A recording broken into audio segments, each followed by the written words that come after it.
Right, so welcome back to the Warrior Unfiltered podcast. We are here for episode 13. We're here with myself, Louis, and Bill. No Henry today. We don't know where you are, so it's just the three of us, the three amigos. And I think this episode we're going to make it a round table, as the last episode that we've done, we made it on the topic of expectations of first timers, but we kind of went off on a load of rants and tangents. So this one we'll just keep it as a round table, and we're going to keep it within the discussion of training concepts. So obviously, when you're looking at training concepts, it's a very broad kind of narrative in and of itself. So there's a load of different topics that we can branch off onto. So I think the best way to approach this one would be, if I act as the mediator, we can discuss about something and then I can just keep it all relatable to what we're talking about. I think before we actually get into the episode itself, I wanted to try and do something a little bit different and just kind of go around and see how everybody's been. You know, if we start off with Lewis, like, how's your week been? What's the plans going into Christmas for yourself? Yeah, good. So for me, I'm 20 weeks now in a cycle. Did my blood work, 20 weeks out. 20 weeks into a cycle. So did my blood work. Everything come back great, to be fair. Testosterone was through the roof. I think, like I said, put in the group chat, then I was sat at 303. Yeah, so 303 NML. So test is flavoursome. So yeah, we've just done a bit of a cycle redesign. So I think, like, obviously the new way, rather than sticking to the stereotypical 16 weeks, 20 weeks, 22 week cycle, then cut off TRT, bloods, whatever. It's, if you're healthy, continue, and without pushing health too far, or risking health. If you're well within your markers and everything's into control, why not periodically carry it on and then reassess? And then, because at the end of the day, like, nothing's healthy in this sport, but whilst you're doing it healthily, why stop? And obviously don't push limitations, but if there's a little bit extra room to push for it, just keep pushing. So yeah, so bit of a cycle redesign. That'll take me to post-Christmas. Then I'm guessing it'll be TRT, pull back, and then one more push. And I think from what we've said this week, it's start looking at some dates for the end of the year next year, and see what's under the blubber. Food nice and high, or do you have room for a couple mince pies over Christmas? I'm pretty. If you said to me, like, what do you want to do over Christmas, I would stick to plan. Even Christmas Day, I'd probably just I'll macro track. As boring as it sounds, I will just macro track. Like, if my breakfast is, I don't know, 100 grams of oats, 20 grams of nut butter and protein powder, I'm just going to have salmon toast. Salmon and egg toast. Like, I used to be really food driven. Now I'm just so experienced with it. Like, I just don't care. I have off plans. I have what I want twice. I have 2 off plans a week.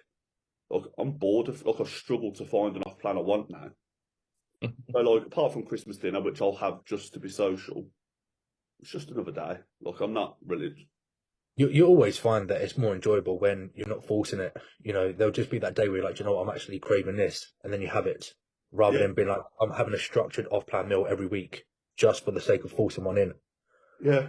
I mean, even Christmas dinner, like, just put 20 pigs in blankets and some stuffing on a plate. I'm happy. That'll be my plan for the week. It's just another meal. Like, if Christmas falls on a training day, I'll go train. If it falls on a rest day, I will happily sit at home and just do what I need to do, go for a walk. Like, to me, it's just another, like, I don't let an occasion define my mood. Yeah. Just You wait until you see all the keyboard warriors start coming at you now, calling you a bore off, meathead. Fuck off. Like, so I sent a group chat, like, I've obviously got all my clients, I put in the group chat today, if you've got an advent calendar, like, unless you're on prep, because I've got one person on prep at the moment, like, unless you're on prep, if you've got an advent calendar, don't track it, don't take food off your plan. It's a fucking 60-calorie chocolate, just have it. Yeah, get a fucking grip. And if you want this life enough, doesn't matter if it's Christmas, you're going to do what you need to do, you won't have excuses. And meathead or not, like it's just another day. Like if you want to live your December like all free and have to suffer through January, so be it. But to me, yeah, another day. Just do whatever you want. That's Yeah, the moral of the story. Just do whatever you want. What about not yourself, Bill? How you been? How's training? Very good, thank you, mate. Training has been fantastic again. So I am now pretty much 6 weeks post prep, post show. I weighed in this week. On average, I was about 100, just over or just under 101 kilos on average this week. Which would An, put an update of your physique this morning. that was yeah, Yeah, I saw that one. yeah. Your body composition is still looking really good. Yeah, look all right, mate. Look all right. We decided me and Dan last week that where I was sitting at like 99 kilos and the look I had on where food was, where this new adjustment to training, new split as well, just the look that I had, I've never really held this much fullness in terms of like muscle belly's just looking. It was actually like a bubbly look. It was a very pleasing look, and it was like, instead of just progressing now for the sake of it, we'll just hold here where we know that we're comfortable. Because I'm still, as I said, relatively close post show, so I'm still in somewhat of like a health bias phase, right? So I've still got 4 weeks essentially left of this kind of TRT plus spot, if you like, Yeah, before I. modified TRT, as we like to call Yes, it. yeah. Um, There's no need to be assertive at this point in terms of pushing. Definitely not. As much as, and this is something I was touching on earlier, actually, without going off on too much of a tangent, but I find these periods really hard to navigate, as an athlete, because I'm so fucking hell-bent on I have to be progressing towards something. And although what we're doing now, if you kind of reverse engineer it and look at it, this in of itself is allowing us to progress. This phase itself is allowing that runway to be one there and two lengthier in duration. But it's having that kind of that nous, that ability to look at these phases as, yeah, all right, they can be boring. There's not masses happening. If anything, you feel as though competition's pulling away from you somewhat and things are going backwards. But in reality, it's actually allowing you to have that progression in the weeks and months coming forward. So yeah, so it's still a few weeks left of this health phase, about 3.5 weeks, I think, where I'll have some bloods done, see what's cracking, and go from there. But yeah, what I was touching on with well, I suppose we'll come on to training momentarily, so I'll save that. I'll save that. Yeah. All I was going to say is just what are your plans for Christmas? Do you take it off or? So how I've done it every which way you could imagine, mate, and just kind of echoing what Louis said, you get to a position with just experience where you realise that like it is just another day, and my family are massive on Christmas, mate. Like we're huge on it. It's really really big. Albeit I've got a tiny family, but Christmas is huge. But Christmas Day for me is pretty much like I just eat intuitively. The only thing I look forward to realistically is I love sausage meat. I love a bit of sausage at the best time, you know me. But love a cheese ball, and I don't know if you boys are partial to like panettone. Oh, I can't think of anything worse. I've had Oh, it. really? Oh, No. my kryptonite. That's literally the only thing I look forward to. But I'll have the day and I'll just eat intuitively. I might occasionally have some of my normal meals throughout the day if because I just find myself hungry and not actually wanting to eat, you know, chocolate, sweets and shit that's about, but I'm just genuinely hungry. I don't train Christmas Day, but unless it is a training day, like Louis said, if it is, I'll train. If it's not, then I won't. But I will quite often try and rejig some things about, which I can do on this current split to make sure that Christmas Day isn't a training day. Because, like I said, I do enjoy being around my family for the day. Yeah, for sure. And then Nice. that's it. Back to it as a Boxing Day, man. back to reality. I think obviously on that note, that will be a good segue onto the actual, the relevancy of the discussion. So training concepts, I think obviously at some point we can debunk any of those common bro mythological nonsense of what people's beliefs are, and we can clarify some of those aspects later on in the episode. But I think a good starting point would be when we're looking at training as a whole, where would we say is a good starting point? I think some of the aspects that we can touch on is volume. We can look at exercise selection, training configuration. I think frequency is something that I've discussed, I think, in one of the previous episodes. So I think if we leave frequency out, I know that's on like episode 2 or 3, where people can check out, frequency. I think that was talking about like for how to start a prep. But let's look at the volume aspect. And I think to first of all clarify volume, we're looking at the definition of it being the sets. So I think let's start off with you, Louis. Where would you say is a good starting point when it comes to volume? If you draw it back to just to contextualize as well, let's say we're looking at somebody who's just come on to your team, they've just signed up. Let's say they're an intermediate, they've got some experience, maybe a year, a great deal. I think it's hard just to be very vague about it, just because it depends, obviously, in terms of what their split would be, so to speak. Would you say, so for an example, just to kind of like help out here, so if somebody's just come on to your team and they've been training for a year, they've already got a training split that they're following, they've got volume that they're doing, etc. Would you kind of replicate what they're doing and just make small tweaks, or would you pull everything back to a clean canvas? So I always tend to pull back to 2 working sets, 3 if it's something like rear delts or whatever. Something I know can handle a bit more volume and a bit more frequency over time. And I'll just be like, right, this is your food. This is where we're going to go with it. This is how I want you to execute your sets. These are the rest periods. And I would base it off their recovery.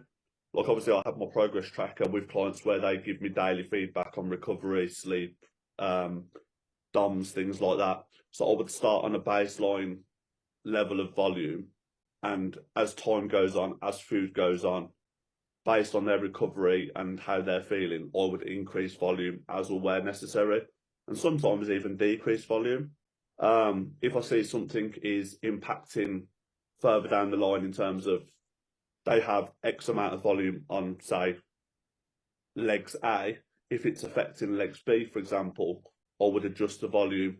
So there's just more room for linear progression rather than one set or one movement subtracting from the rest of the week or the rest of the session.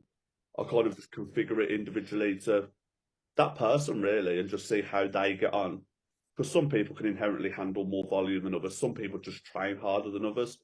We all know whether someone's had the same level of training experience, someone's level of effort can be very different. Someone's level of where failure is or how far they can take themselves in a set can be very different. So, like, I'm always, especially at the start, I get a lot of form videos. So I will adjust that. And even from that, I find a lot of the time, even just keeping it at baseline volume is enough for a lot of people, especially for the first period of like month or 2 where they're getting used to how I want them to train. It's very different in the sense of I'm very much an advocate in time under tension and focusing on eccentrics and really hammering that into them, just so I can get that mind-muscle connection in place. And I feel like that takes a lot from people. So I find baseline volume is really where I would start with most people. And obviously going into prep, I tend to start with it a bit higher and I almost reverse engineer it down in that sense. So with prep, towards the end of prep, I'd expect people to try and maintain strength for as long as possible. And by doing that, decrease volume to try and keep strength where it is rather than hammering volume and then losing strength. Yeah, that's a key component, obviously, because the strength is what's going to give them the ability to like retain that fullness in their look. That's where the grand old saying comes in, where it's, what's it? Dance with the one that you came with. Yeah. Yeah, I think I'm very much similar to you. I like to pull everything right back.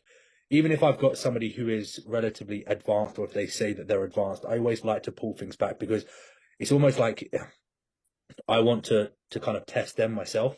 I want to see where their limits and where their threshold lies.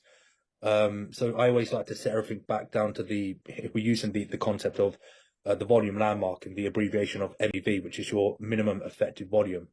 I always like to coin this as free money. It's free gains.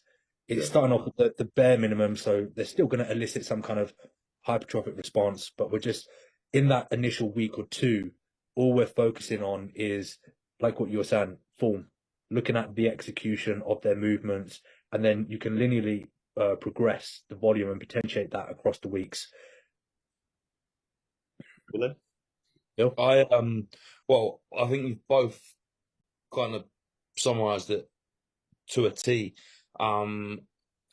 Just to kind of give a bit of a synopsis on how I would typically approach it is, as you've already said, have what would be their baseline, irrespective of what their training split looked like or what I've adjusted things to, but their minimal recoverable volume, absolutely. But I only would look at increasing that or titrating that, making any adjustments to that if I am, and this is the driver, absolutely confident in what it is that they're actually yielding, what they're taking from the volume in that they've got in at the moment. Like none of this, I wouldn't just increase for the sake of it, right? And I think we that probably happens more often than not. And I think a lot of people in this case that we're talking about, this specific case, is like a lot of people, and again, I touched on this a few days ago, that for a lot of people, even into like their first few years worth of consistent training, like I know this is going off on tangents of, modalities of training, but we'll get away from just straight sets, for example, and it would look very, very basic. We've like probably the lowest volume you would do until I'm pretty satisfied with where intensity is. How fucking far can you take a set? What is your form and execution like? And then from thereafter, where does our recovery lie in terms of our capabilities to then progress from there? Just as a summary. I think a lot of the time as well, when people join a team, and you ask for videos, well, without instruction, without cue, you just say, right, I'm putting you on a hack squat. This is like your primary, like heavy movement, if you want to call it that, for your leg session. Send me a video of your hack squat. They will go for weight, because most people kind of want to beat their chest or show off, or be like, this is what I can lift. Yeah. And then you'll find intensity and form take a backseat in that moment. And then once you reconfigure it, like I'm very much an advocate in form, intensity, then weight. Weight, because heaviness is relative. We all know that. If your form is on spot, your intensity. So these people, like, oh, I did 2 reps, took a breath, go for another 2. Like you're removing intensity in miles. Like if you want to go for like the whole piston action where it's just repetitive motion, something that's not so heavy becomes very heavy. And when you can reconfigure that through a whole set or a whole training session, it very much rechanges how that person can recover. And you'll find that you can take numbers off people and their recovery actually goes like down because they put form and intensity in place 1st. So it's kind of getting into the client's mindset of how you need to train. And that dictates a lot in how you can move forward with that client as well. Yeah. I think a lot of people often they just get, obviously, what's the word, fixated on more is more, but more is only more when it's of a benefit to you. But then sometimes more also comes at a risk, and it's that risk of that being deleterious of the effectiveness of the sets that you're actually performing. Because what you often see is, I've seen this with a lot of my clients, where you give them the baseline volume in that first week or 2, and they're like, oh, this is so easy, I can do a lot more volume. So you then give them more volume, and then by the end of it, what you notice is when you're getting all the form videos and everything, that the actual the efficacy of the sets that they're executing, they diminish because they're just trying to do more because they think they can do more. But then you're looking at, okay, now you're compromising your execution on those movements. you're compromising your, the proximity to true muscular failure of those sets. You're compromising your recovery modalities, and then it all just leads into a cascade of implications down the line. Look, I know, I say hack squat's a good example, or a heavy hip hinge. If you said to me, do 3 sets, not a chance. Yeah. Not a fucking chance. I couldn't do that. I couldn't do, like, at the moment, say, like, dumbbell RDLs as third movement after leg curl and glute drive in my posterior session. If I was said, do 3 sets on that, I might as well just go home after that. Like, I'd be so fatigued from that. I couldn't even carry on my session, let alone... This is where I have a little bit of a different approach, because for some of my guys and girls, it's a case of like, it's not essentially reps in reserve, but it's having a straight set in, but it's a straight set that's not taken to a point of failure.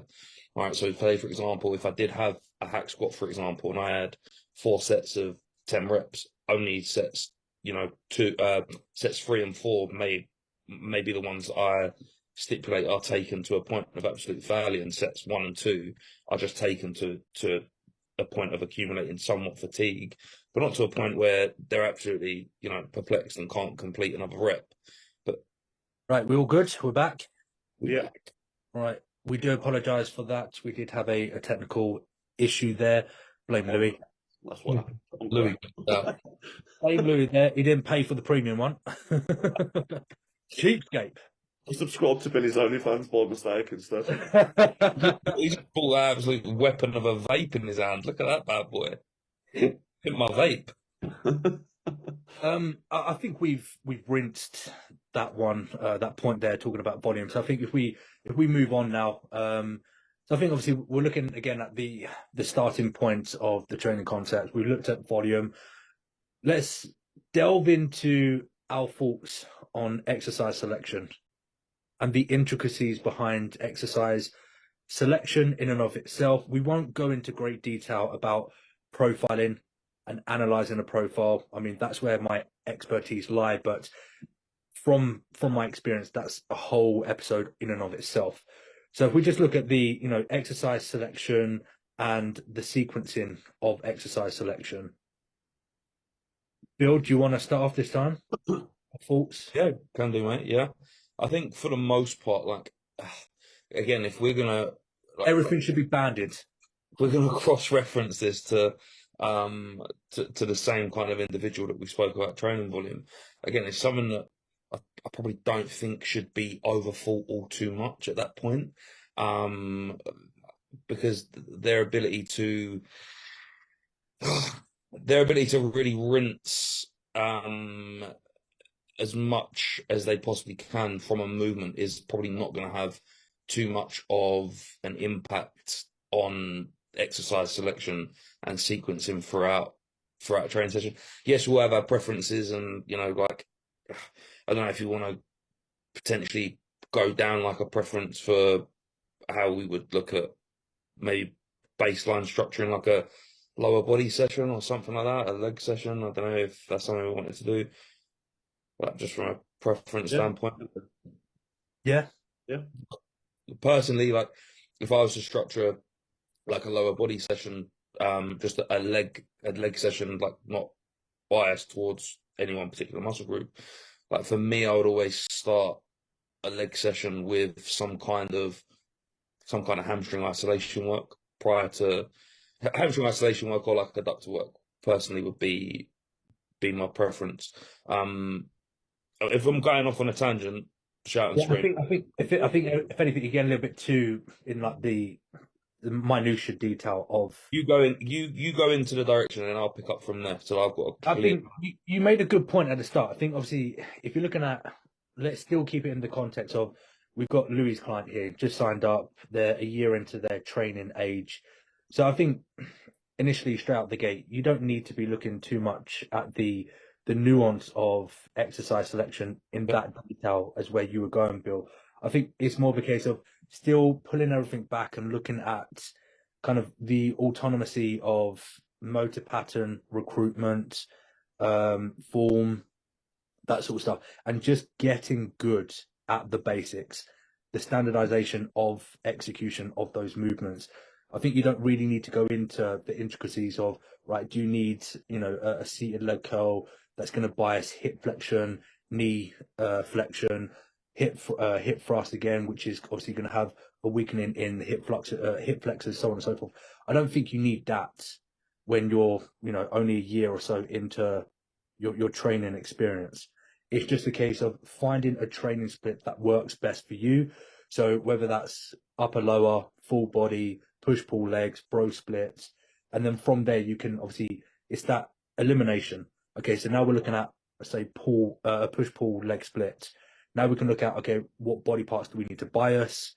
What movements do we need to bias relative to that body part? So for an example, if you're looking at somebody's got a weak chest, upper chest, the clavicular fibers, see what I'm saying and what I'm going with that?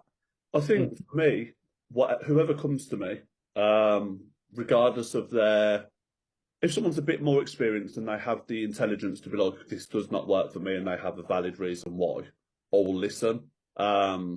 And I'll kind of converse with them and be like, right, okay, so what works? What has worked? Where have you seen the better results? Like, say if you come to me, someone with your level of experience, I'm going to have a good conversation with you. Like, you're going to have a good understanding of what's worked for you and why. For someone to come to me who's just been training a year, outside of we're going to do like an abductor work and like a leg curl, maybe just to warm the legs up. For whatever body part I'm looking at, for 99% of people that would come to me, I'm inputting a compound. Just because people who haven't been training that long, they don't need, outside of obviously pre-exhausting or just a finisher, so to speak, or warming up and making sure you're in an adequate position in that session to squat safely. I think most people would benefit from compounds, whether it be a squat variation, a bench variation, a hip hinge variation, because after a year, you're not going to have that level of muscle where you need to look at refinement. I think you can tell, as much as people are like, oh, you don't need a deadlift to build a bad back, you don't need a bench to have a great chest. No, you don't. But you can see when someone's put time and effort into those free bar movements, into those movements that require good core stability, because it does create a different look. And as much as we try and get strong through building muscle, which is how bodybuilding should be, you can see like a good foundation is going to be built through those movements. So I think it's important to implicate those movements, because as much as you can refine your back, for example, with single arm lat pull downs and do these things, or a variation of a leg curl or whatever, you can't get to that point of needing that attention when you can't do the basics. So just hammer the basics, get it in, and get strong. I think a lot of people now, they overlook the basis of what works to build muscle. Like, I don't care what movement you do, getting strong is the best thing for building muscle. So just focus on building muscle. I think the term getting strong can always be misconstrued, and I think it's a very vague term. And this is where I'm going to kind of echo what you're saying about using compound movements. Yeah, I totally concur with you that compound movements should be the bread and butter, the meat and potatoes. And I think one of the key elements that's often missed out on with doing these compound movements is learning how to train hard. Because you cannot learn and gain that experience of training hard with doing a single arm cable lat pull down. No. You can't learn that level of intensity by doing a pec fly. You have to do your squats, your deadlifts, RDLs. That's where you understand hard training, and that hard training is what then translates into you getting stronger. I remember most of my sessions when granted, this is at a point where like I didn't really know what I was doing, but it taught me a lot for sure. Like the first however long of my consistent training, like looking back on it, I think a majority of my training must have or would have just been like compound movement after compound movement for the most part. And it was obviously or often at a point where like I wouldn't know what other compounds I could do, that I'd go and do some kind of like ISO work for the most part. Now, that's not, the way that I would advise someone to go, but it taught me a lot, and it laid, solid foundations for me to then build on from there. But it was fucking hard. And I think going back to what I said earlier, like with you saying about getting strong is a very loose term, I agree. But when you implicate that with form, intensity, and then weight, the form and intensity, like, builds that mentality of, right, I need to have a controlled eccentric. I can't bounce out the bottom of a rep. I need to have that direct focus on changing direction to enforce a squeeze, or however you want to view it. And with that, get strong within that technical ability. So I don't think as a single arm lat pull down, you could apply the same theory, get your form, get your intensity, no pauses, like no taking breaths between sets or between reps or whatever, and then get strong with it. Of course you can, but it's a very long, drawn out process. Whereas with a barbell row, you can get your form, you can get your intensity, but then you can add some serious plates to that movement over a fairly short period of time in the grander scheme of things, and you can progress that way, which in turn is going to progressive overload and enforce that mentality of getting stronger, and you're going to build more tissue. But because it's a compound movement, you're covering a lot more muscle area, so you're going to build that denser physique a lot quicker. Whereas if you're isolating from day one, like, you can't, like, your back is a massive. There's also like something to be said for like the cross transferables or the takeaways that these compound movements have into your isolation work. And I'm not talking about building a denser physique, even though by byproduct it will lead to that. What I'm talking about is from like a skill element of what learning how to execute a compound movement that cross transfers into isolation work it can do for you in terms of like, things like core stability, and being able to actually like brace and lock yourself in appropriately, and how accurate you can be in directing an intent towards, or driving intent towards, a specific muscle group. Like if you can execute compound lifts really well, like there's a lot that you can take away from that and place into a machine, for example, or some cables for sure. Yeah. And I think, well, it's when it comes back to getting strong, you can look at some of the better bodybuilders of all time. If you take the branches out of it, who were just, they trained how they trained and it worked for them and great, not something to be copied.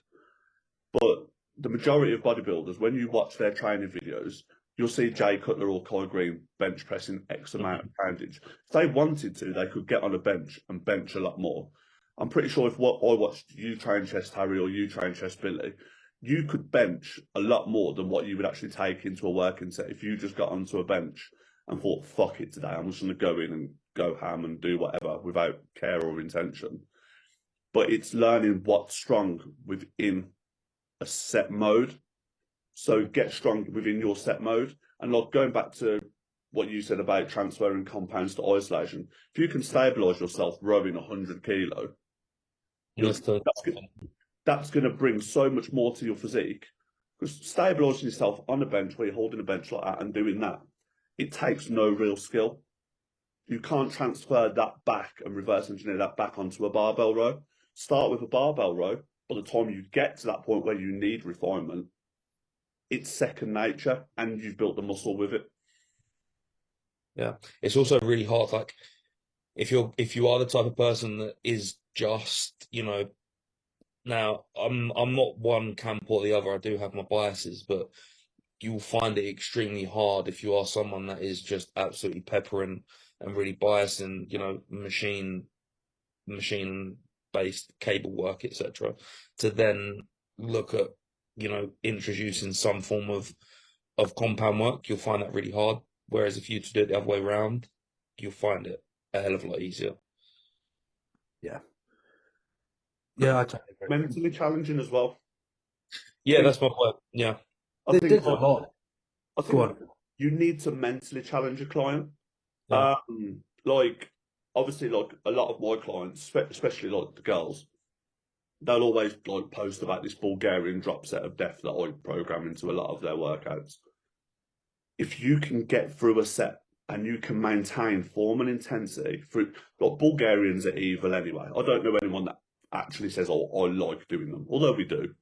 Like, no one would literally plan them for themselves in a certain way if they had a choice. They'd just avoid them because they are that hard. If you can program a client to train with that form and intensity and stick with it, it's going to bring so much more to their growth. Just because, like, embracing the suck, like, I know I've got the t-shirt that goes with it and stuff. If you can get to that mentality where no matter how hard it gets, you can just keep going, it's going to bring so much more, just not to you, just your training, but to your bodybuilding career, where it comes to you're in prep, you're starving, I've got to keep going. I've got an extra 45 minutes to do on the Stairmaster, you've got to keep going. It's transferable.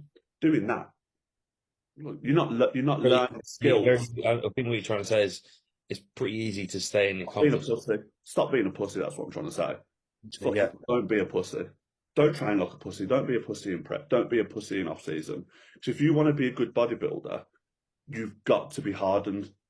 You have got to be hardened to all sorts of variables and conditions that are going to come your way.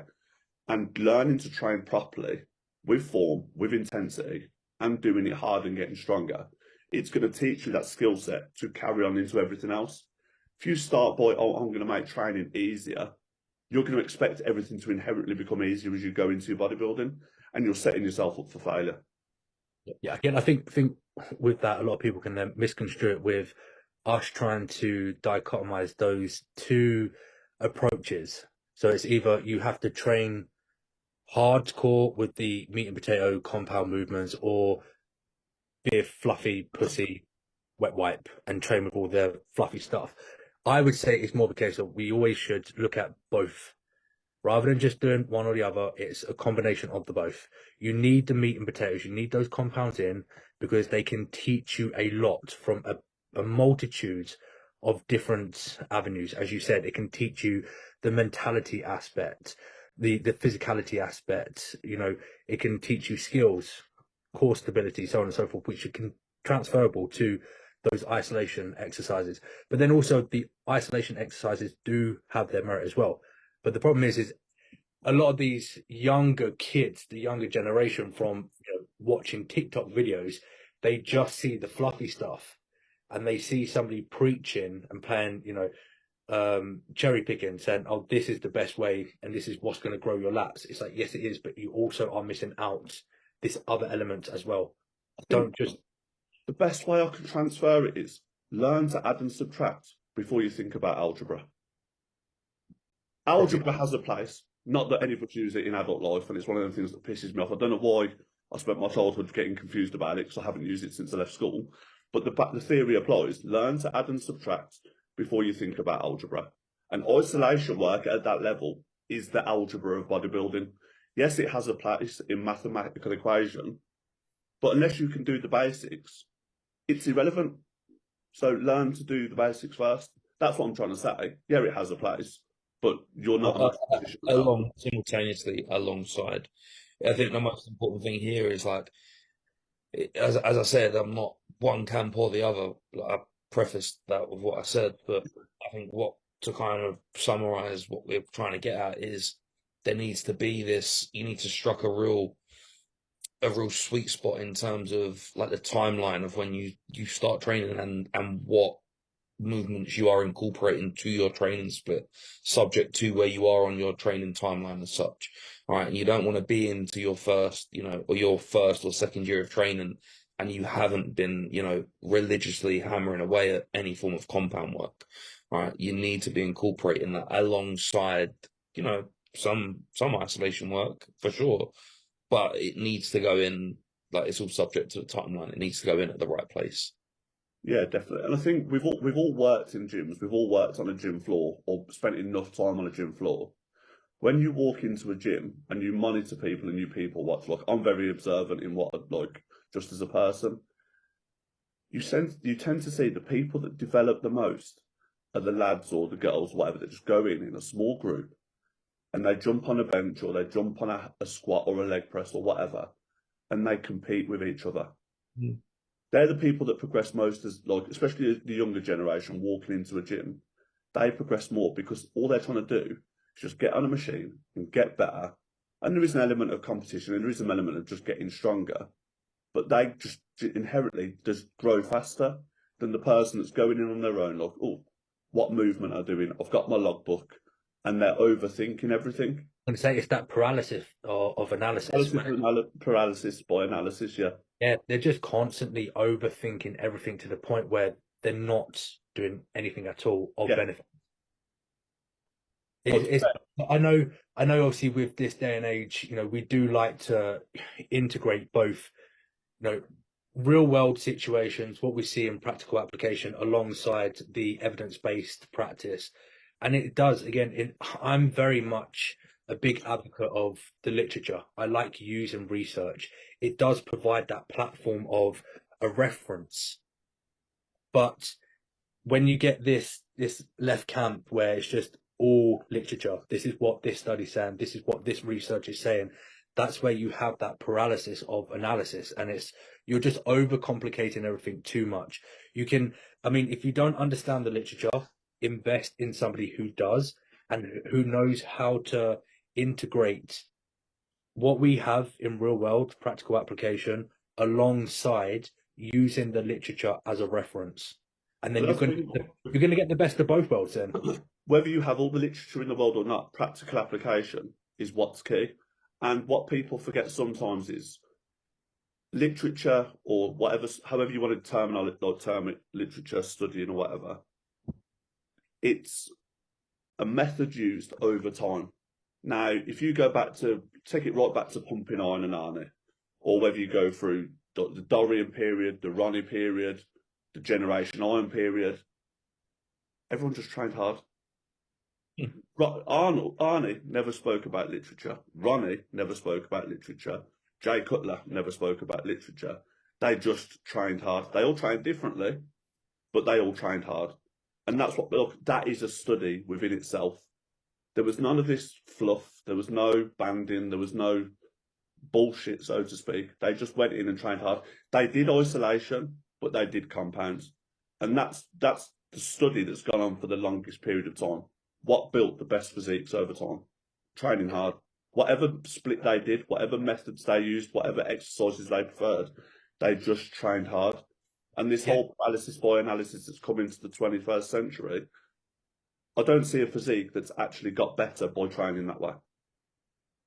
At all. I think, again, as you said, fundamentally, if we're going all the way back to the Arnold era, that has still been a staple up until present day.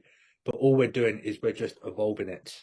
Yeah. We're taking all of these compounds, we're taking isolation, and we're just trying to better them, just like any other sports. Football isn't the same today as it was in the 60s. You're always trying to evolve, and obviously they've got a lot more technology involved now with the VAR or VAR, whatever it's called. As you can tell, I'm not a football fan, but they're always evolving. They're always trying to better the game. It's the same in our world of bodybuilding. We still have the staples. We still have the compound movements, the bread and butter, and the isolations, but we're just trying to evolve them, and we're just trying to increase the efficacy of those movements by bringing in the literature. But then the problem is I don't understand why, but everybody on social media now always believes there's only one way, there's only one absolute, and they can't comprehend this integration of let's take literature and use it to our advantage to the basics. Yeah. It's not saying you have to completely eradicate the basics of those compound movements and only do all this fluffy banded stuff. It's like, why don't we take what we've got? You can use that analogy for anything else. Look at cars, look at phones. We're always trying to evolve and better them. That's the analogy then is like what we kind of get at with how I personally use any kind of research and things like that is that it's research, it is evidence based, depending on what parameter of study it is, but it is nothing more than like a skeleton of work. It isn't, it isn't to be taken as gospel for that individual that you're looking to apply it to. Right, that skeleton of research that you have can give you some kind of potential roadmap to how you should navigate something, but it's not to say that that's it, set in stone. cast iron, there are little side roads and little alleys that you can deviate from and adjust things to suit that individual at that given time. And I think going back, like using the roadmap analogy, like we all had a dad or an uncle. I know a shortcut. Ended up taking you longer to get there. Yeah. Just go straight. Don't try and be clever. Don't try and take a shortcut because you will never end up at the destination you want to be. And if you do, it will just take you a lot longer. And if you can, especially going back to compounds, The shortcut you're getting at is the avoidance of the compound. yeah, or like, do you know what I mean? Like we all know compounds like squats, barbell rows. They're called compounds because they attack a bigger area. You're going to build the physique you want by doing that a lot faster than isolating every single muscle group. And if you're isolating everything, by the time you've got to the fifth isolation, you're fucked anyway, you're fatigued. So attack a bigger area in a shorter space of time. And then when you get to the point where you need to look at bringing up weaker body parts, like, I'm not being funny, unless you're winning shows, you're not at the point where you need to look at a weaker body part, really. Let's be fair. You're not at that point where your physique requires that level of direct, oh, let's look at this, let's look at that. I mean, granted, like, the lens that you should have at that point, Louis, is every body part is a weak body part. yeah, 100%.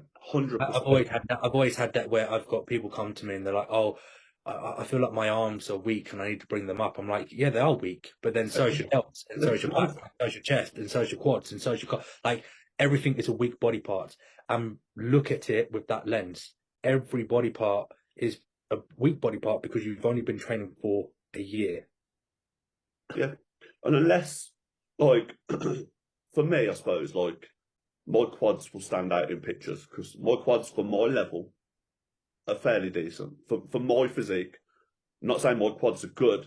Like on a grand stage of a PCA British final, my quads wouldn't stand out. But for me, my quads are people comment on my quads. In relation, my hamstrings are nowhere near as strong. So I may then focus on hamstrings, just bringing them up a little bit more and tweaking my exercise selection to give me a bit more hamstring focus. But still, fundamentally, if I was to step on stage, my legs just generally need to be a bigger bodybuilder. So although I would tweak my exercise selection to focus on maybe hamstrings, I'm still doing compounds. I'm still going to hit them through a hip hinge. I'm still going to hit them through a heavier, I'm not going to start sitting there and fluffing my whole workout with standing single leg hamstring curls. I'm still going to attack them with intensity through movements that are still going to have benefit to the rest of my physique as well. Yep. Rather than thinking, oh, I just need to isolate everything now and taking out all the hard stuff and just fluff. And that's how I think 99% of bodybuilders at our level need to be. Like, yeah, maybe focus on a body part, but don't fluff it up. Like, still attack everything with that same intensity and maybe just give them 1 extra set, 2 extra sets. Don't worry about it too much because you're just not that good. None of us are, because we're not pro. I think we've beaten that topic to death now. And I think to summarize, I think ultimately we're all collectively in an agreement that it should always be an integration of isolation and compounds, but we should always favor the compound movements over isolation. Yeah. That's the long and short of it. I think the next topic would be under that umbrella would be now looking at training configuration. I think if we relate it to kind of what you were just saying there, Louis, about how you feel like you've got dominant quads, but your hamstrings are inferior. Mm. So, and what I was saying about how somebody might perceive a certain body part as a weaker body part. So let's keep in that context of when we're looking at training configuration. How would you approach? So if you've got somebody coming to you and let's say that they genuinely do have a couple of weaker body parts, how would you program your training for that individual?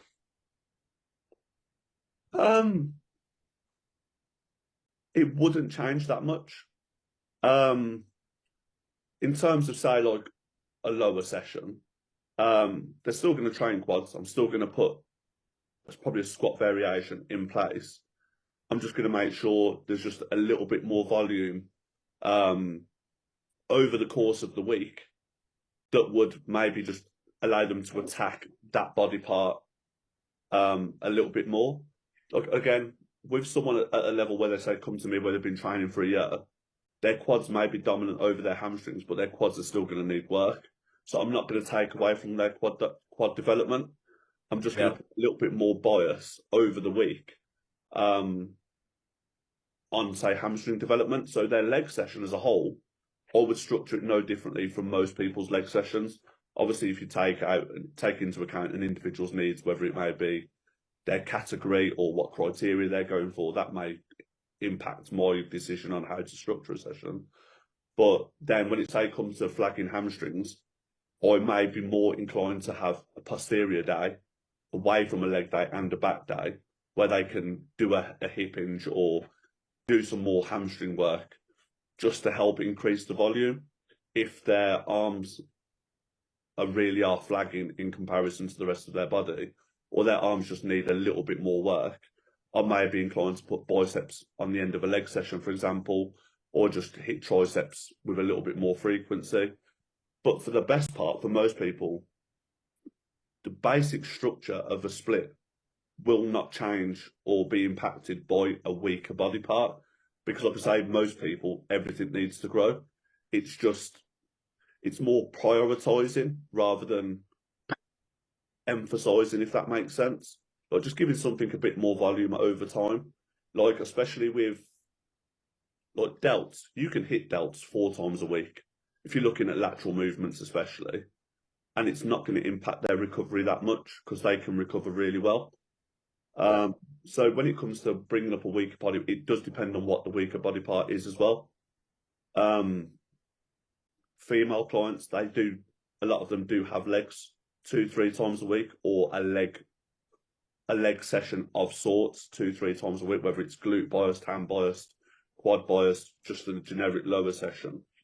But I think it's just working with the client and structuring it to their individual needs. And again, if you've got, say, wellness where you don't need that much upper body development, you're naturally going to take away from what they would need to do volume wise for upper body. Yeah. It inherently passes over anyway. Just for someone, say, who's going into tone figure, where they need strong everything to a degree, they're just going to hit everything with equal force. And if there is something that needs bringing up, just a little bit more volume over the week. See, this is where I play devil's advocate. I'm slightly different with my approach. So I'm a big believer of there's only, like, within a training block, I like to prioritize a maximum of like 3 body parts.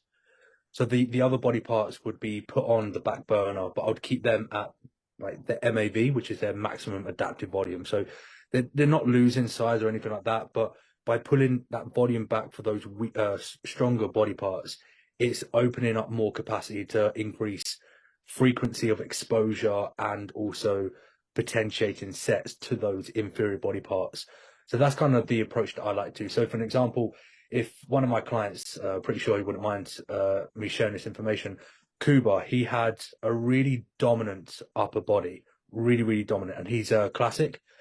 So we needed to bring up his legs. So we increased his frequency to begin with by doing 3 lower sessions across the week.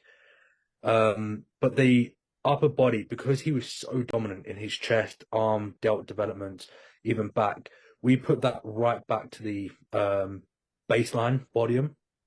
So it was something like 1 push session a week, 1 pull session a week. It might have even been an upper session where it was a combination of the 2.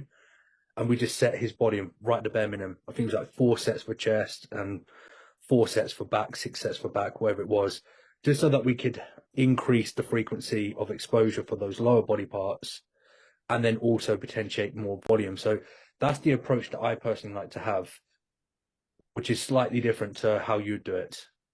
Yeah. I am similar in some ways. But like, it depends on the client, I suppose. Like for my competitive clients, a lot more of my competitive clients are female than male. So naturally, splits are going to be very different anyway.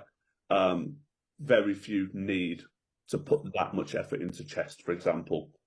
I've got one female client whose aspiration is to be bodybuilding, and she wants. I think the only difference, sorry to interject, is I don't know if this is where you are the same, where you were saying that you're doing more of a priority over an emphasis. So you're prioritizing a certain body part or a group of body parts, but those other body parts, the stronger body parts, you're still trying to advance them if I can. You're still trying to make improvements. Yeah. In terms of hypertrophy. Yeah. Right. Yeah. So that's where I feel like we're a little bit different. So I won't really prioritize that. I won't push for. I mean, if it happens, it happens, but that's not the overarching objective for us. So it will be a case of would rather. That's dependent on individual, no? Yeah. Yeah, of course. If like, how many people are we going to have that like your client has a ridiculous chest to the point where we're like, we need to scale that volume all the way back. Yeah. Where for the most part, probably can't afford to scale volume back that much for people. Yeah. So again, the way to articulate it is that they're still running volume for those stronger body parts where they can still potentially grow, but the rate of that growth is going to be minuscule in comparison. So I'm not trying to bring those body parts up, even if we're not talking about somebody as gifted as that person. That's how I like to approach it. So, and then what I'm doing is I'm rotating. So for like 16 weeks, I'll be really emphasizing on a maximum of 3 body parts. So if it's lower body, quad hams. How, just out of my own interest, how do you gauge where that volume is? What do you mean? What the baseline volume? How do you gauge where, like you said, on your case study of that, your classic guy, for example? Yeah. You pull his chest and delt volume all the way back, his upper body. Yeah. So that baseline volume for the stronger body parts. Yeah. How do you come to that? That would be from previous training blocks that we ran. Yeah. So this isn't just going straight in. So that may be a good topic for us to discuss, because people listening might be thinking, well, how the hell do I, how do I? I mean, again, before we do that, I think the caveat to that is, like you say, he's gifted. He's a very gifted athlete in the sense that his point is that good. Most people don't need to worry about holding back. And I think you have to be a very skilled person to understand when that is a requirement. Because again, most people are like, I've got a really good chest. No, you haven't. I'll sound like a right cock, and I'm not. But like, it's the reality of it. Like, for him to have a top line that's that outstanding, you have to be in the top percentile of amateurs in this country to be able to have that gift. It's like Flex Lewis was a good example. When he was an amateur, didn't train legs for over a year. Your legs have to be beyond phenomenal to reduce the volume where you don't touch them or you minimise them that much. And I think that's where me and you have that difference. Obviously, Cuba's a very different case study in the sense he is so gifted. But for me as a coach, based off what we said in the very first conversation about looking at recovery on a daily basis and stuff, I would push my clients as hard as I can to produce hypertrophy across all muscle groups at the same time, just because I'm in the position, if they're recovering, I'm not going to take the risk of, I'm not saying you would take the risk of plateauing or regression, but I'm just going to try and push everything that extra percent where I can until recovery takes a hit. If recovery took a hit, that's where I would revert to say where you are and be like, now I'm going to go to absolute baseline based on previous splits and what we know from data, and then be like, I know you're not going to regress, but let's really not prioritise that, because your recovery is taken away from the advancement of things that we really do need to progress. In Harry's context as well, it's going to be like, how quick are you looking to make that progression? If you're looking to make that progression a lot quicker than, like Harry said, you would pull that volume right back to put it to prioritize to the lower body. Because how long do you say you run that volume for, Harry? Like when you run your 3 leg days a week? So again, it's very much person dependent, but it can be anywhere from 12 to 16 weeks. I'd run that for. It's not a massive amount of time in the grand scheme of things, like 12 weeks. I think the misconception that you're both having in here is I always rotate as well. Yeah. So it's not a case of just running that for 16 weeks and then we reset and then go again. We will always rotate. I just like to, within a training block, which typically for me is anywhere between 12 and 16 weeks, I like to prioritize 3 body parts. So it would be the most inferior body parts relative to that individual. And then we really prioritize those body parts. Then we rotate to another 3 body parts. But at the same time, all the other body parts are still making progression, but they're not making the progression at that same magnitude as those body parts that we're trying to prioritize. Yeah. If that makes sense. Yeah. Yeah. I get that. So, like, I'm not saying it's the same. It's almost has similarities to how like Joe Jeffrey runs his mesocycles with some of his athletes. Yeah. He does it on an individual body part a lot of the time. He'll do like a chest focused mesocycle or a shoulder delt focused or leg focused, and he'll hammer that one muscle group with extremely high volume over the week, and he'll run that for a period of time, probably shorter than what you would. But it's the same kind of ideology, but more muscle groups over a different time span. Yeah, I just feel like you're not inundating the athletes with trying to bring everything up. Then again, I know it kind of sounds like I'm being controversial to what I said earlier, but not controversial, sorry, contradicting what I said earlier about, sometimes you have to perceive every body part as a weaker body part. But if you're overwhelming that athlete with, okay, you've got a weak chest, weak back, weak quads, is that right? We're really gonna smash your squat variation, your deadlift variation, your bench press variation. It can become overwhelming. So I like to kind of just break it down. Yeah. It's like, okay, this training block, we're going to prioritize posterior chain. So it's just going to be all hip hinge movements. I think, again, going back to like the same like kind of point we've made all along, it depends on the experience of the client. Yeah. He's a very good athlete. So he's obviously, how long's he been with you now? Been with you quite a while, hasn't he? Coming up to just over 2 years. That's what I mean. Like, that's a good period of time for you to have built him and gathered data anyway. So yeah, so going back to what you were saying, Bill, as well, like that's how I would know where those volume landmarks lie, is because straight out the gate, we would start off with just trying to push everything up. That's where I would have more of a methodical approach similar to yours, Louis, where we're just trying to bring everything up. But then once we've collected sufficient amount of data in terms of we know where those thresholds lie for that individual in terms of the maximum recoverable volume for chest and back and the minimum effective volume for those body parts, then that's when you can start transitioning into more of that approach. I think as well, given obviously your experience working with him and where the experience of a client comes into it, if you were to do that with someone who, say, has a lot less training experience, you would have to deal with deal with their mental capacity to understand that they're not regressing. Where you can withdraw focus from a body part. Oh, I feel small now, or I feel this, I feel that, and I think you have to take into account the client's mentality when operating that sort of a protocol as well, if you want to call it that. Again, Cuba's well versed, and I know you probably spent a lot of time talking to him over the 2 years. Whereas if you were to do that with someone, not that I would, or I don't think you would, who's only been training for a short period of time, it's kind of grasping their mentality of, well, this is what we need to prioritize, and working it so they feel like they're doing something for everything. Yeah. So it's not a regression. Yeah.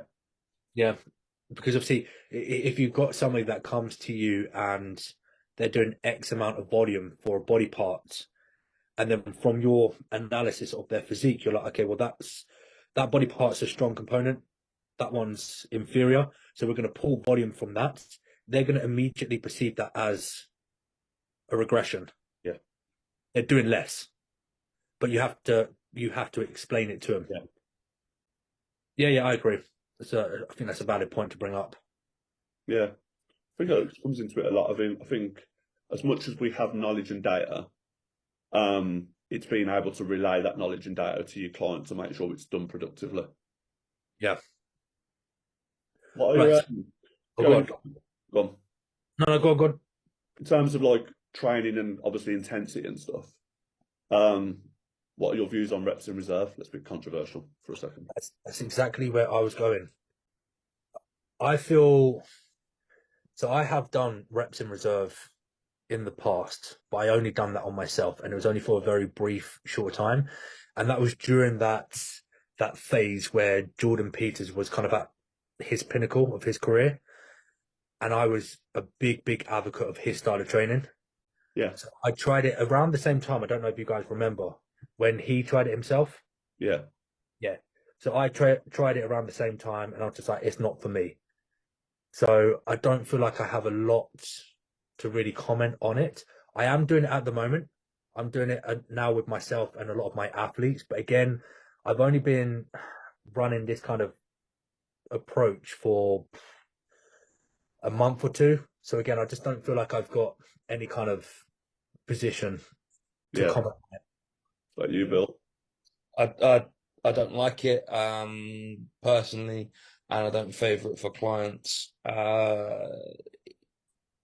Using the term reps in reserve, like the only real time I would probably come anywhere close to that is if I wanted someone to train and just not go absolutely ballistic. So, for example, if they're coming, off the back of potentially an injury or training around an injury, or a niggle or illness, coming back from illness, I didn't want them to exert that, that max. I would just train at 75%. I would say that, yeah, yes, Train at exactly. I'd say 75%. just don't try to obliterate yourself. But then to play devil's advocate, you say try not to obliterate yourself. Do you not think maybe RAR could help with that ability to learn that skill? Can I just jump in on that? Yeah. So, and this is my view on RI, like reps in reserve. Most people, unless you're very skilled, Already training reps in reserve is what you're going to Yeah. say. Yeah. they don't. I think it's a very hard. I think you have to be a very experienced trainer to be Which, able to which, understand what reps in reserve actually is, and only certain people like Jordan who can. He knows what absolute, like whether you want to call it mechanical failure or muscular failure. He knows what failure is, whichever term of failure he decides to use on that given day. Most people, if you watch, I'm sure if you watch clients' form videos, whatever, if you were there in that room with them at that given time and you said one more, they've got one more, but they gave up at that point. And I think most people probably do train to one rep in reserve anyway, because most people, and there are times when I watch my own videos back and I'm like, I didn't feel like it, but looking at the video back, that last rep looked a little bit too smooth for my. I do want to kind of just finish kind of why I said I don't like it. Favorite is because like my my my enjoyment for training is for that exact reason, for taking myself to the point where I feel as though I can't really achieve much more. And if I'm training reps in reserve, I'm no longer training for enjoyment. And if I'm at that point where I need to train reps in reserve, I would rather just not train. I'd rather just take the day or however long needed for that to be the case.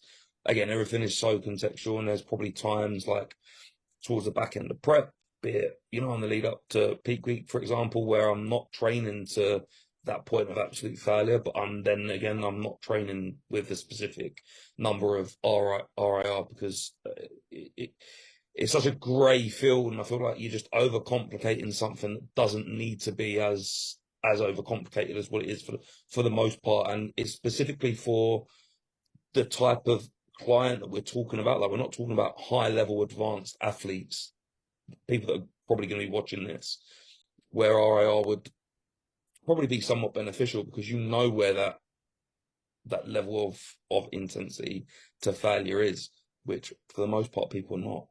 Yeah, 100% agree. Yeah. I actually, because obviously I was coached under the Physique Collective umbrella for a period of time, and that they were quite big on this at the time.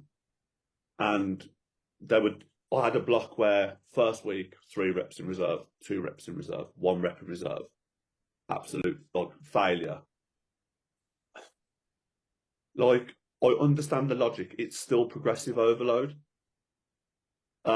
But again, it's almost like it also allows you to hold back even more potentially, because the difference between 1 rep in reserve and 2 rep in reserve, if you're getting stronger with it, like you can't, unless you're very experienced, you can't have that linear progress where you're like, well, this week that was 1 rep in reserve, but I got the same amount of reps of last week on 2 reps in reserve. Because you take into account what you feel on the day. For sure, and I think a point as well, like if I said, for example, I don't know, you got a rep range of 10 to 12, and I want you to train with 2 reps in the tank, for example, so two reps in reserve. I could still, like, and I'm pretty sure most of us would find it really hard to not take that 2 reps in reserve to a real close proximity of failure. And it's really hard for us to understand, well, I can make a 2 rep in reserve. I can make that 2 reps in reserve my point of failure if I really fucking wanted to. Yeah. Yeah. Yeah, I think How are you operating at the minute, H? what's that, sorry? How are you operating it at the minute? So that I said this is I've personally never trained reps in reserve, so I would. I just think I mean, again, I don't want to be contradicting myself here because it is something that I'm using with my athletes. I think from what you were saying earlier, from like a subjective perspective, you like to train that certain way, and if you feel like you can't train that certain way, then you wouldn't train altogether. I think I completely agree with that. That's where I would say, yeah, I concur. I do prefer to train that way, where taking everything to absolute failure. This is just something that I wanted to experiment with myself and for case studies. So I think from the perspective of a coach working with athletes, I think, in my opinion, it's a good tool because it gives you the ability to manage all of the vectors that encompass the training. So we're looking at management of progressive overload with the potentiation of sets, increasing rep ranges, making adjustments to exercises if we need to, on top of recovery modalities. Rather than just, if we just go in and say, right, this is what we're training in week 1, and we want to just train at 75%. As you said, some people are going to be working at 60%. Some people are going to be working at 85%. I don't think everybody's going to have a true accuracy of their perceived, what do you want to call it, 1 rep max, or their percentage of that 1 rep max. So that's why I feel like with this approach, it's given us the ability to manage all of those vectors more efficiently. So the way that I'm kind of structuring it with my athletes is week 1, we're setting everything at 5 reps in reserve. I don't know if this is going to be similar to what you experienced, Louis, with the Physique Collective, but we do week 1, we set baseline volume. I mean, also a caveat is it does change, and I'll get onto that after this, but week 1, we'll set baseline volume. So MEV across all body parts, 5 reps in reserve. Rep ranges will start at the bare minimum. So for compound movements, it'll be like 4 to 6 and 8 to 10. And then what we'll do is each week, when we're getting that biofeedback from the individual, if they're saying, okay, across these movements, I'm feeling really good, I feel like I can handle more sets across these particular exercises, or I feel like I can increase the rep range, then that's what we would do. We'll potentiate that relative to their biofeedback. And then we get to the end of that training block, let's say week 5, we're now down to 0 reps in reserve. So we've got them from MEV up to their MRV. Rep ranges have gone up across particular movements. We then deload and then we repeat that.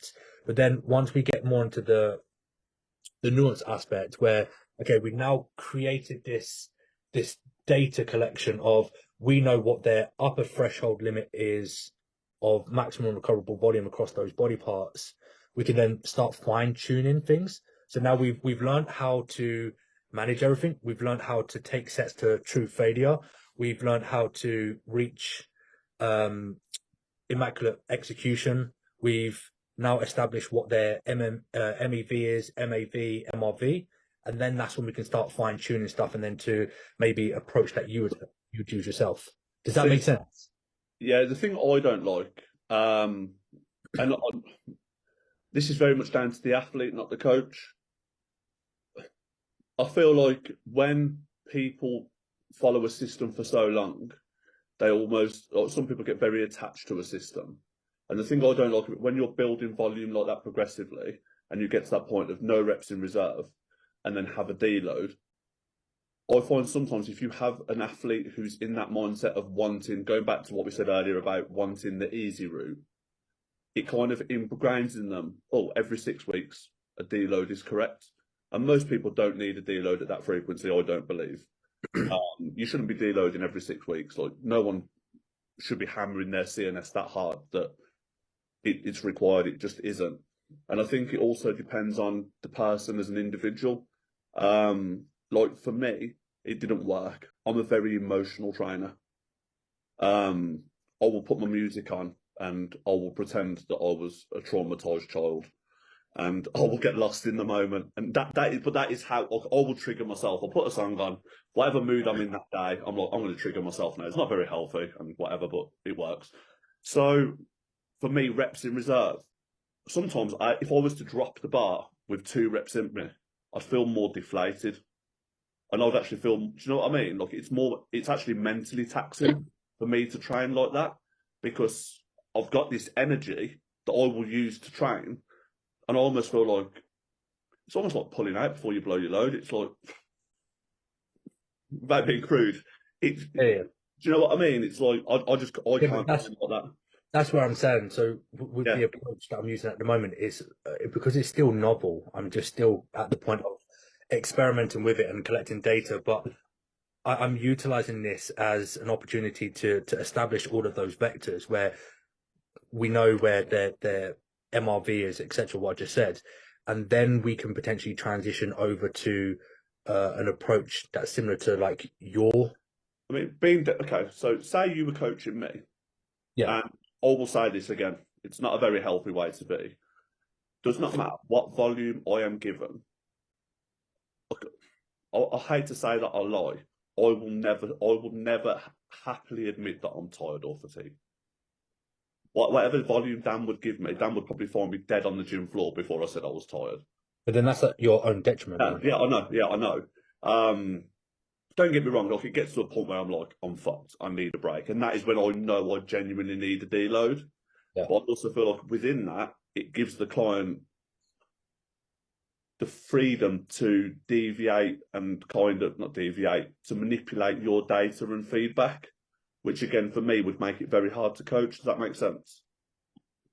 Yeah, I agree. It's a lot of trust to put into a client to be like, I can handle more or I can handle less, because none of us happily admit that we couldn't handle more. So maybe I should also, well. yes, I should caveat as well. So I would get their feedback. So at the moment, like at the end of the week, I'll get their feedback with their training. So they have a section on the check-in sheets where it would say, do you feel like you can handle any more sets across each workout? And then it gives them an option to specify what exercise. That's cool. Yeah, so it will be a case of, let's say, exercise 1 in the push A rotation. They feel like they can handle more volume there. Then what I would do is, from my experience, I'll have a look at their logbook, and I'll see where they are progressing or not. And then with my educated knowledge, I would then say, okay, well, you think that you can handle more volume here, but looking at your logbook data, I can see this. So we're not going to, or we will, sort of thing.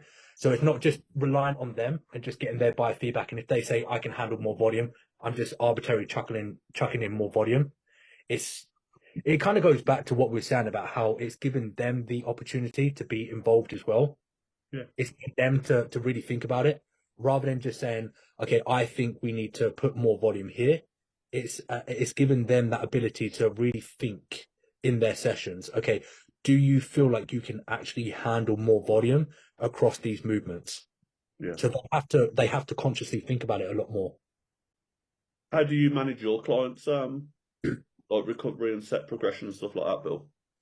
I just wanted to say, like, before we kind of move on, that there isn't one particular right way about what we're discussing here. No, not at all.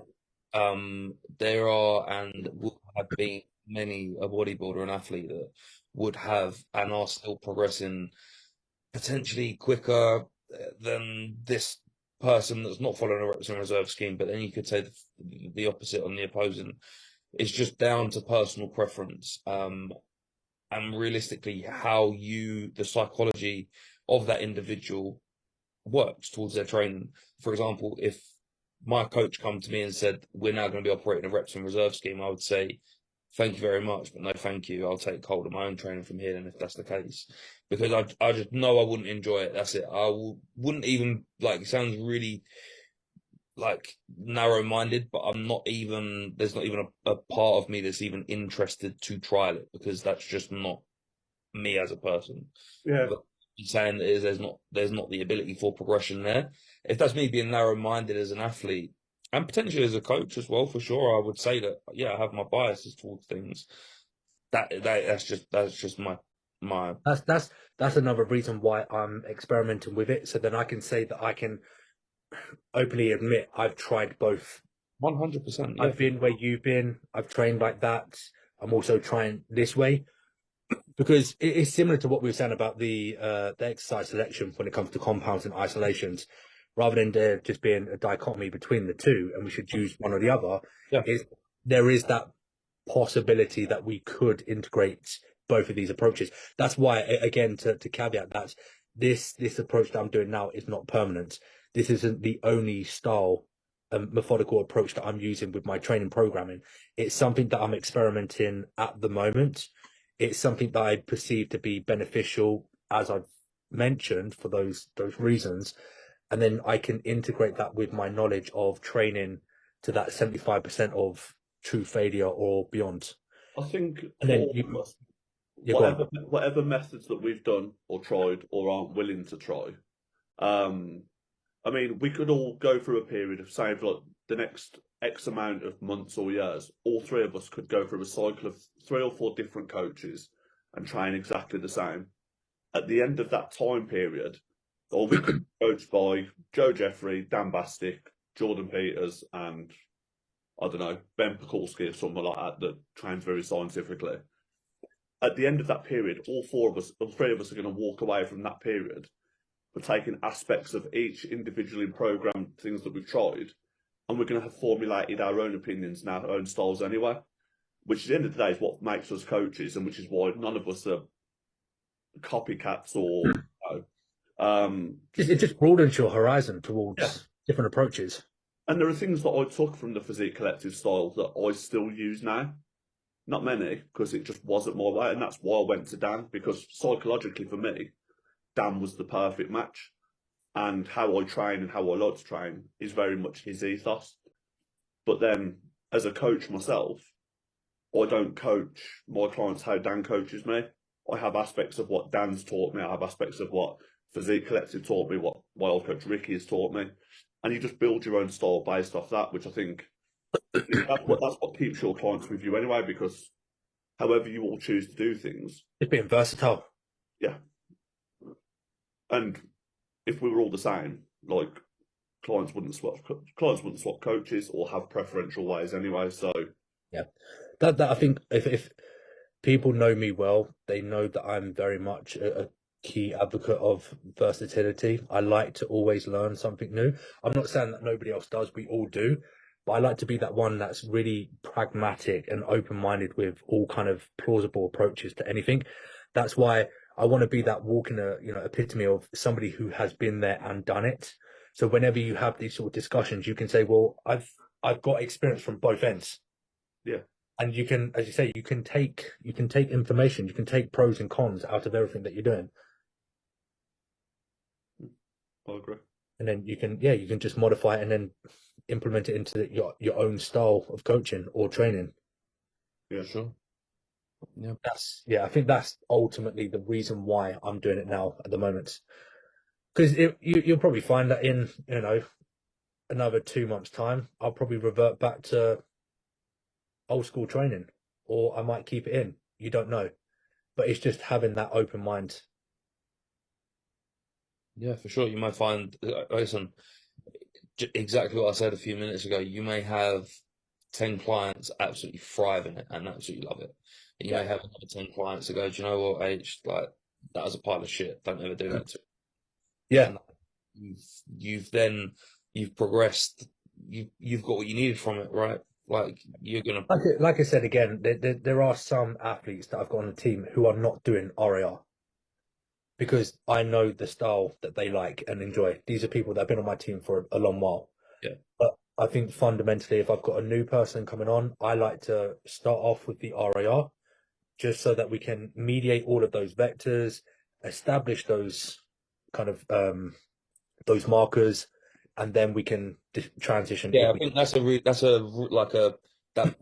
good point to finish on there, actually, mate. It's like, if there is a time to trial it, it's probably going to be, I would imagine, like, the most easily introduct or the most easiest point of introduction would be within your, your novice years, realistically, of training. Because like I've said, and Lou said, like, it's really hard. I'm not going to say to teach an old dog new tricks, but that is kind of what I'm getting at. It's kind of rewiring what we know as like our core, if you like, which I know, as I said, it may seem narrow-minded, but that's only because I've been doing something for such a long period of time, and that's what I've learned to enjoy from it. But you've been doing it a long period of time for a certain reason. Exactly, That's because I don't need to look elsewhere, and I'm progressing. My physique's progressing absolutely fine how I am. I don't need to look at, kind of rejigging my approach to that at the moment. If I did, then for sure, maybe it'd be something I'd look at. Cool. So should we leave it there? I just made up the gear before I looked at reps and reserve. That's all. What's that? No, I won't say that again. Don't worry. Get us cancelled. I think we've been nearly 2 hours. Jesus. That will be a record. That will be. I think that's the longest episode we've done. So I think we will wrap up there. Shout outs to the sponsors. Anyone want to do it? Bill, do you want to do it again? Yeah, man. Your protein Midlands.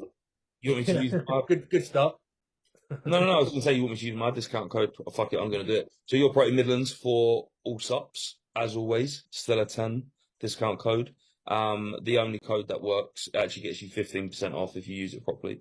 And that's it. If you use it Do properly. a shout out as well. Is that who's the dog? No. What's his name? River. River. Yes. As in a river. Yeah. Don't ask. I won't ask. Anyway, on that note, thank you guys for joining on this episode, and for everybody watching and listening. As always, show your support by leaving a review on Spotify or dropping a comment and subscribing on YouTube, and we'll catch you on the next episode. Until then, catch you around. Cheers, boys.